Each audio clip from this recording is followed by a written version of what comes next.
Gas. May duyan ako. Diba? This video mga lodi, so kakain ako ng mangga. Sarap. Mangga. May duyan ako. Diba? So, ayan yung aking mangga mga lodi. Sarap. Wow. So, kakain tayo.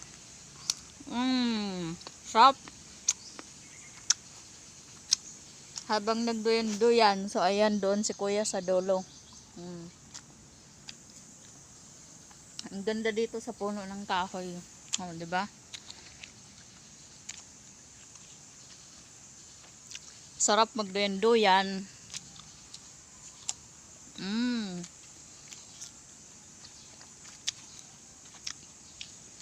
Sarap. Ayan, umay niyog. Hindi makita. Ayan. Ayan yung mga puno ng kahoy.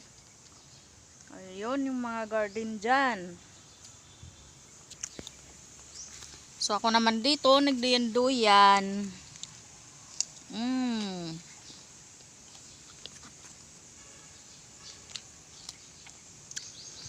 Sarap.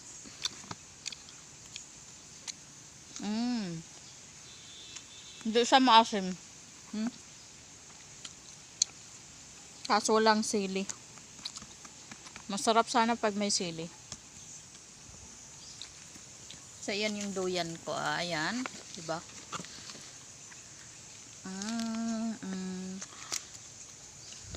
Sarap ng tambay dito, mahangin. Tapos may duyan tayo. Diba? Ganda.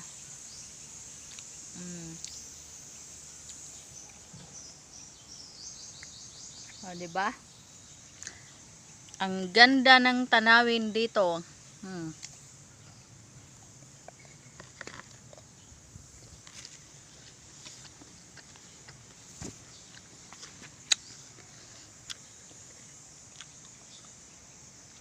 Magduyan-duyan mo na.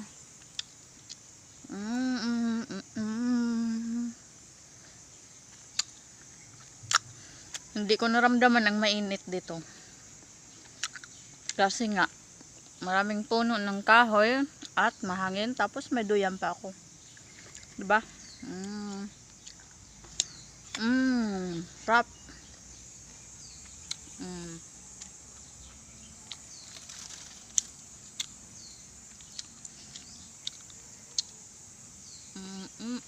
Sarap magduyan-duyan.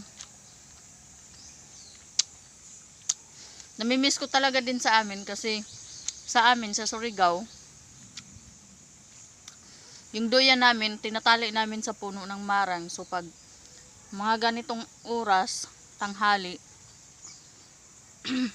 doon kami lahat, pati yung mga mama, mga kapatid. So doon kami, asawa ko, nung nasa Surigao pa kami. Kaya naalala ko pag gusto kasi ng duyan, kay kuya to, kay Kuya Glenn.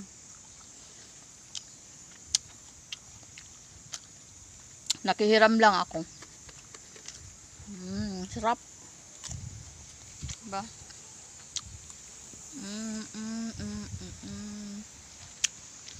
Sarap ng tanawin. Ay, sarap ng tanawin. Ganda ng tanawin.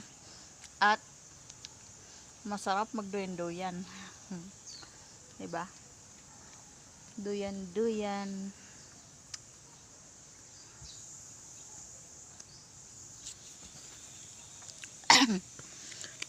So, yun lang mga lodi. So, maraming salamat sa walang sawang panonood at sa walang sawang suporta. God bless all.